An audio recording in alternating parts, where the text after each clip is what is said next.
జగన్మోహన్ రెడ్డి గారు అతని పేరు చెప్తేనే నవ్వొస్తుంది. పులివెందుల ఎమ్మెల్యే గారు వచ్చారంట. వచ్చి అంటే విషయం ఏంటంటే ఎవరికైనా మినిమం కామన్ సెన్స్, హాస్పిటల్కి వెళ్ళేటప్పుడు స్కూల్కి వెళ్ళేటప్పుడు జై జై నినాదాలు లేకపోతే అరుపులు కేకలు వేసుకోం. ముఖ్యంగా స్కూల్కి వెళ్ళే దగ్గర వేసినా వేయకపోయినా తర్వాత విషయం, కానీ కామన్ సెన్స్ని బట్టి ఉంటుంది. కానీ మినిమం మనిషి అంటే మినిమం కామన్ సెన్స్ ఉన్నవాడు ఎవడైనా హాస్పిటల్ దగ్గరికి వెళ్ళేసరికి పిచ్చి పిచ్చి అరుపులు కేకలు వేయరు. కానీ ఇతను హాస్పిటల్కి వెళ్ళినా కూడా ఈ రప్పా బ్యాచ్ బయట ఎలా అరుపులు కేకలు వేసారో ప్రత్యక్షంగా మీరందరూ కూడా చూశారు. నాకు అర్థం కానిది ఏంటంటే పవన్ కళ్యాణ్ గారికి అదేవిధంగా లోకేష్ గారికి ఉన్న అభిమానుల కన్నా ఎక్కువ ఉన్నాడు ఆయనకి. అందరూ కూడా వెనకదంతా రప్పా బ్యాచే కదా. ఆఫ్ కోర్స్ అది వాళ్ళ కామన్ సెన్స్కి వాళ్ళ విజ్ఞతకి వదిలేయాలి. కానీ నాయకుడు అన్నవాడు ఇక్కడ అరవకూడదురా బాబు అని చెప్పాలి. అది కూడా పక్కన పెట్టేయండి. వచ్చి స్టీల్ ప్లాంట్ గురించి నంగనాచి కబుర్లు మాట్లాడుతూ ఉంటే నిన్న నాకు షెడ్యూల్లో చూసా. అసలు జగన్మోహన్ రెడ్డికి సిగ్గనిపించట్లేదా లేకపోతే ఏంటి పరిస్థితి? ఎందుకంటే స్టీల్ ప్లాంట్ అన్న పదం పలకడానికి కూడా అర్హత లేని వ్యక్తి ఎవరైనా ఉన్నారు ఆంధ్రప్రదేశ్లో ఉంటే అది కేవలం జగన్మోహన్ రెడ్డి. జగన్ వెనక అంత జనం ఎందుకు వచ్చారు? జగన్ కూడా అంత జనం ఎలా వస్తారు? ఆ వచ్చిన జనం పెయిడ్ ఆర్టిస్టులు లేదా పెయిడ్ ఏదైతే డబ్బులు ఇస్తే వచ్చిన జనం, 100 రూపాయలు ఇస్తే వచ్చిన జనం. జగన్ కూడా వచ్చే జనం అంతా కూడా ఏదైతే వైజాగ్ వెళ్ళారో, విశాఖపట్నం స్టీల్ ప్లాంట్ బాధితులను పరామర్శించడానికి జగన్మోహన్ రెడ్డి గారు వెళ్ళారు. ఆయన కూడా జనం తండోపతండాలుగా వచ్చారు. ఇది వాస్తవం. ఏంటి, జన సంద్రంలా వచ్చారు. ఇది వాస్తవం. కాకపోతే ఈ వచ్చిన జనమే, జగన్ కూడా వచ్చిన జనమే ఆ జనం మీద రాజకీయం చేస్తున్నారు నిన్నటి నుంచి. అసలు ఆ విషయం ఏంటి? ఇప్పుడు స్టీల్ ప్లాంట్ ప్రమాదాలకు గురవుతుంది, దాని గురించి మాట్లాడాలా? లేదా ప్రమాద బాధితులు వాళ్ళ కష్ట నష్టాలు తెలుసుకోవాలా, వాళ్ళ కష్టాలు తీర్చాలా, దాని గురించి మాట్లాడాలి. రాబోయే రోజుల్లో స్టీల్ ప్లాంట్ అసలు ఉంటుందా ఊడిపోతుందా దీని గురించి మాట్లాడాలా? లేదా స్టీల్ ప్లాంట్లో ఏదైతే ఉద్యోగస్తులు ఉన్నారో వాళ్ళందరినీ విపరీతంగా తీసేస్తున్నారు, దాని గురించి మాట్లాడాలా? లేదా వాళ్ళకి ఇవ్వాల్సిన జీతం 4.5 నెలల నుంచి జీతాలు ఇవ్వట్లేదట, దాని గురించి మాట్లాడాలా? ఇవన్నీ వదిలేశారండి నిన్నటి నుంచి. ఒకటే పట్టుకున్నారు, జగన్మోహన్ రెడ్డి గారు కూడా వచ్చిన జనం డబ్బులు ఇస్తే వచ్చారు, 100 రూపాయలు ఇస్తే వచ్చారు ఆ జనం అంతా కూడా అని మాట్లాడటం మొదలెట్టారు. ఇది ఎక్కడ ధర్మం? ఇది ఎక్కడ న్యాయం? నాకు తెలియగలుగుతాను. జగన్ గారు కూడా నిజంగా వచ్చే జనం అంతా కూడా డబ్బులు ఇస్తే వస్తే కనుక నేను సింగిల్ స్టేట్మెంట్ ఇస్తా. ఎవరైతే జనాన్ని తీసుకురావాలనుకున్నారో అంతమందికి జనం ఇవ్వాలంటే ఆస్తులు అమ్ముకోవాలి. రాసుకోవచ్చు మీరు, ఆస్తులు అమ్ముకోవాలి. జగన్ గారు కూడా వచ్చే జనాలందరికీ అందరికీ డబ్బు ఇవ్వాలంటే. ఇప్పుడు పవన్ కళ్యాణ్ గారు వచ్చారు అదే విశాఖపట్నానికి బాధితులను పరామర్శించడానికి. నారా లోకేష్ గారు వచ్చారు, హోమ్ మినిస్టర్ గారు వచ్చారు, ఇక చాలామంది, తర్వాత కుమారస్వామి గారు వచ్చారు కేంద్ర మంత్రి, శ్రీ భరత్ గారు వచ్చారు మంత్రి, ఇలాగ ఎమ్మెల్యేలు వచ్చారు, ఇలా చాలామంది వచ్చారు. జనం ఎవ్వరూ లేరు, జనం ఎవరూ రాలా. దీని గురించి మనం మాట్లాడబోతున్నాం. నిజంగా ఒక వీడియోని సర్క్యులేట్ చేస్తున్నారు. ఒక వీడియోని టీడీపీ కావచ్చు, జనసేన పార్టీ కావచ్చు, అలాగే టీడీపీకి అనుకూలంగా ఉన్న ఏదైతే కొన్ని ఛానళ్ళు ఉన్నాయో, కొన్ని యూట్యూబ్ ఛానళ్ళు ఉన్నాయో, మెయిన్ ఛానళ్ళు ఉన్నాయో, ఆంధ్రజ్యోతి కావచ్చు, TV5 కావచ్చు, వీటన్నిటిలో ఒక వీడియో సర్క్యులేట్ అవుతుంది. ఆ వీడియో నేను ఇక్కడ పెడతా. ఫస్ట్ ఆ వీడియో చూడండి. మీరు చూసిన తర్వాత మనం మాట్లాడదాం. దీని గురించి అయితే మనం మాట్లాడబోతాం. రాష్ట్రంలో ఉన్న ప్రజలందరికీ వాస్తవాలు తెలియాలి. జగన్ గారి కోసం జనం వస్తారా రారా? జగన్ గారు కూడా వచ్చే జనం జగన్ కోసం వస్తున్నారా, వాళ్ళు ఇచ్చే 100 రూపాయల కోసం వస్తారా? దాని గురించి మనం మాట్లాడదాం. మాట్లాడాలంటే కనుక వాస్తవాలు తెలియాలి ప్రజలందరికీ. రాష్ట్ర ప్రజలు వాస్తవాలు తెలియాలంటే మీ బాధ్యతగా మీరు ఫస్ట్ లైక్ చేయండి చెప్తారు. లైక్ చేస్తే ఎక్కువ మందికి ఇన్ఫర్మేషన్ షేర్ అవుతుంది. కొత్తగా మన ఛానల్ చూస్తే పక్కాగా సబ్స్క్రైబ్ చేయండి. మీ అమూల్యమైన అభిప్రాయాన్ని కామెంట్ రూపంలో తెలియజేయండి. ముందు జగన్ గారు కూడా వచ్చిన జనం ఎంతమంది ఉన్నారో ఆ వీడియో పెడతా. దాని తర్వాత ఇంకో వీడియో పెడతా. ఏది, డబ్బులు ఇచ్చిన వల్ల వచ్చాం మేము అని ఎవరైతే మాట్లాడుతున్నారో ఆ వీడియో పెడతా. ఆ వీడియోలో నిజం ఎంత అబద్ధం ఎంత దాని గురించి మాట్లాడదాం. ఒక్కసారి ఆ వీడియో చూడండి చెప్తాను.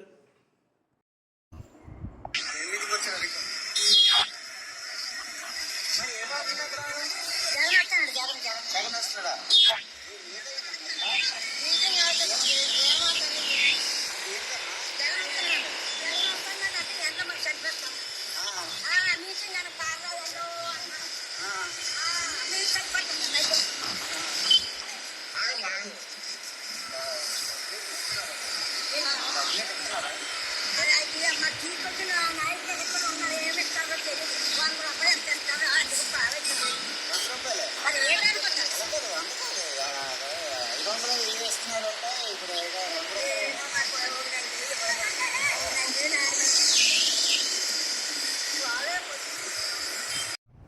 ఇప్పుడు చూసారు కదా, రాజకీయం చేయడానికి వచ్చావా లేకపోతే జనాన్ని పరామర్శించడానికి వచ్చావా? నువ్వు రాజకీయం చేయడానికి వచ్చావా, జనాన్ని పరామర్శించడానికి వచ్చావా?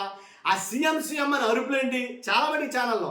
ఇప్పుడు జగన్ గారు అరవమని చెప్పరు కదా వాస్తవం అయితే కనుక.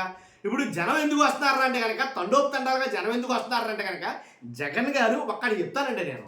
ఎలా అంటే జగన్ గారు ఎక్కడికి వెళ్తే అక్కడికి జనం ఉంటారు. జగన్ గారు కూడా అప్పుడు ఉన్నారు జనం, ఇప్పుడు ఉన్నారు, ఎప్పుడు ఉంటారు. జగన్ గారు కూడా జన సముద్రంలా ఉంటారు, దాంట్లో ఎలాంటి డౌట్ లేదు. అలా అంటే నేను ఇంకంతమించి ఏం చెప్పాల, లైవ్ వీడియో చూపిస్తాను నేను మీకు కావాలితే కనుక. కాబట్టి అలా ఎందుకు వస్తారో, రాకూడదు కదా అని అంటే మనం ఏం చేస్తాం, మనం ఏం చెప్తాం దానికి? ఇప్పుడు దానికి కూడా రాజకీయం అంటే ఏం చెప్తాం? అక్కడికి వెళ్ళింది ఎందుకు జగన్ గారు వెళ్ళబట్టే కదా. అంతకుముందు ఒక ఆయన పెంటయ్య అనే ఆయన చనిపోతే ఆయనకి పరిహారం ఇప్పటికీ 14 నెలలు అవుతున్నా ఇప్పటి కూడా పరిహారం ఇవ్వలేదన్న విషయం జగన్ గారు వెళ్తేనే కదా రాష్ట్రం మొత్తానికి తెలిసింది. లేకపోతే తెలుస్తుందని తెలియదు, మరుగున పడిపోద్ది. జగన్ వెళ్ళటం వల్లే కదా అక్కడికి 4 నెలల నుంచి వాళ్ళకి జీతాలు సరిగా రావట్లేదు, వాళ్ళకి ఇన్సెంటివ్లు లేవు, బోనస్లు లేవు. ఏంటి అది ఆల్రెడీ ఎంతమంది ఉద్యోగులు తీసేశారు, ఇవన్నీ నిజాలు తెలిసింది వాస్తవంగా అయితే కనుక. కాదే ఇక్కడ టీవీపై సాంబా గారు ఆ సార్ మాట్లాడతారు కొన్ని మాటలు. ఆయన మాట్లాడే మాటలు విందాం, ఒకసారి విందాం మనం. స్వాగతం. ఈ రోజున ఎప్పటిలాగానే జగన్మోహన్ రెడ్డి గారు లాగానే ప్రవర్తించారు. జగన్ గారు లా కాకపోతే నీలాగా నాలాగా మాట్లాడతారంటే మరి కామెడీ కాకపోతారు. జగన్ గారు లాగానే ప్రవర్తిస్తారు, మీరు మీలాగానే ప్రవర్తిస్తారు, మీరు మీలాగానే మాట్లాడతారు, నేను నాలాగానే మాట్లాడతా, వేరే వాళ్ళ నేను మాట్లాడలేను, నాకు రాదు. ఇందులో ఆశ్చర్యమేమి లేదు. ముఖ్య స్టోరీకి స్వాగతం. ఈ రోజున ఎప్పటిలాగానే జగన్మోహన్ రెడ్డి గారు లాగానే ప్రవర్తించారు. ఇందులో ఆశ్చర్యమేమి లేదు. ముఖ్యమంత్రి అయినా, మాజీ ముఖ్యమంత్రి కొడుకైనా ఎటువంటి భేదాలు లేకుండా ఒకేలాగా ప్రవర్తించడం జగన్మోహన్ రెడ్డి గారికి చెల్లుబాటు అవుతుంది. నిన్నగాక మొన్న జరిగిన ఆ స్టీల్ ఘటన ఏదైతే విశాఖపట్నంలో చూసామో, స్టీల్ ఘటన అందరినీ కలిసివేసింది.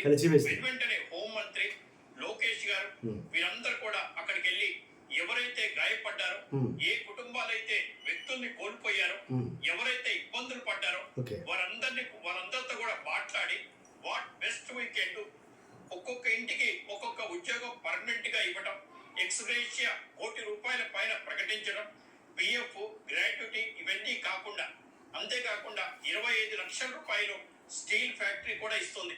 ఇవన్నీ కలిపితే దాదాపు ₹1,70,00,000 అయ్యే అవకాశం ఉంది. ఇంకా ఏదైనా అవకాశం ఉంటే జగన్ ఏంటంటే ఆ ₹1,72,00,000 ఏవైతే ఉన్నాయో అవి మీరిచ్చి కాదు, మీరు ఏమిస్తున్నారు, రాష్ట్ర ప్రభుత్వం వాటా ఎంత ఉంది, రాష్ట్ర ప్రభుత్వం ఏమిస్తుంది వాళ్ళకి అని అడుగుతున్నాడు. ఒక ఇల్లు కట్టించడం అక్కడ కాలింది, లేకపోతే ఇంకో రకంగా ఆదుకోవడం కూడా చెయ్యమని మనం చెప్తున్నాం. పోయిన ప్రాణాలు తీసుకురాలేము. వారికి కాంపన్సేషన్ కట్టినంత మాత్రాన వారి కుటుంబాన్ని ఆదుకున్నట్టు కాదు. కానీ మానవతా దృష్టిలో మాత్రమే లోకేష్ గారు మాట్లాడారు, స్పష్టంగా మాట్లాడారు. ఎటువంటి స్లోగన్స్ ఇవ్వలేదు. మీరేమో మానవతా దృష్టితోటి లోకేష్ గారు మాట్లాడారంటారు. ఈయన అక్కడ చూస్తేనేమో మీ ఇళ్ళల్లో ఎవరైనా చనిపోయారా, 8 మందిగా చనిపోయింది అని మాట్లాడారంటారు. వాళ్ళు ఎవరు మాట్లాడారు? మేము టీడీపీ నాయకుల్ని వెంటేసుకొని తిరగలేదు, టీడీపీ క్యాడర్ ని వెంటేసుకొని తీసుకెళ్లలేదు, ఓ వందల కార్లలో కాన్వాయ్లో వెళ్ళలేదు. ఇప్పుడు ఈ బాధ ఏంటంటే 100 కారుల్లో వైఎస్ జగన్ గారు కూడా ఏం రాలా, ఆయన డైరెక్ట్ ఎయిర్పోర్ట్ నుంచి వచ్చాడు, అలా వచ్చాడు. ఆయన 100 కార్లు అయితే కనుక జగన్ గారు కూడా లేవు, కానీ జనం మాత్రం తండోపు వచ్చారు. అది ఒప్పుకోవాలా. క్యాడర్ అన్నారు కదా, వైసీపీ క్యాడర్ కదా, పోలీస్ స్టేషన్ క్యాడర్ అక్కడ ఏమి లే. జగన్ గారు కూడా ఉన్నదంతా జనమే, దాంట్లో ఎలాంటి డౌట్ లేదు. పసుపచ్చ ఎక్కడ కూడా షర్ట్లు గాని మిగతాయి గాని కనపడలా. కానీ జగన్మోహన్ రెడ్డి గారు వెళ్ళారంటే ఒక నవ్వెన్ బ్యాచ్ తీసుకుని వెళ్ళారు. మొత్తాన్ని తీసుకెళ్లారు. ₹100 ఇస్తే వచ్చా. స్టీల్ ఫ్యాక్టరీ గురించి మాకు తెలియదు, విశాఖ స్టీల్ అంటే మాకు తెలియదని మహిళా మూర్తులు ఒక 100 మంది వీడియోలు నా దగ్గర ఉన్నాయి. అందరూ కూడా జగన్ వస్తున్నాడు ₹100 ఇచ్చారు, ఆటో ఖర్చులు ఇచ్చారు, బిర్యానీ ఖర్చులు ఇచ్చారు, మిగతా ఖర్చులు ఇచ్చారు, మేము వచ్చాం. మమ్మల్ని సీఎం అని అనమన్నారు. కొందరైతే పిఎం అని కూడా అనమన్నారు. తెలియక రెండు అనేసాం. పిఎం అన్నా సీఎం అన్నామని మహిళలు చెప్పారు. ఎవరైనా ఛాలెంజ్ చేస్తే నా దగ్గర 100 వీడియోలు రెడీగా ఉన్నాయి. ఇదా పరామర్శ భాషించే పరిస్థితి. జగన్మోహన్ రెడ్డి గారు ఎవరిని వెంటేసుకొని తిరుగుతున్నారు, ఏం మాట్లాడుతూ ఉన్నారు. ఒకవేళ ప్రభుత్వం సరిగ్గా వ్యవహరించకపోతే సలహాలు ఇవ్వాలి, దాన్ని ఎత్తి చూపాలి. అంతేగాని ఇక్కడ కూడా గొడవలు సృష్టించడం, ఇంకేదో మాట్లాడటం కాదు. అయినా ఇది మీకు తెలియందా, పిఎస్సి ఆఫ్ సెంట్రల్ గవర్నమెంట్ కదా. ఎత్తి చూపాలి అయ్యి కరెక్ట్ కాదులే. కానీ ఇక్కడ విషయం ఏంటంటే సాంబా గారు చెప్పింది మీరు విన్నారుగా క్లియర్ కట్గా. ఏంటి జనాన్ని తెలుసుకుని తిరగడం కాదు, జనం వచ్చారు జగన్ గారు కూడా. దాంట్లో మరి ఆయన చేసిన తప్పే ఉంది. కాబట్టి అంటే జగన్ గారు ఎక్కడికి వెళ్తే అక్కడ జనం ఉంటారండి. ఆ జనాన్ని చూసిన తర్వాత ఇరిటేషన్ పుట్టుకొస్తుంది, నాకు అర్థం కావట్లా.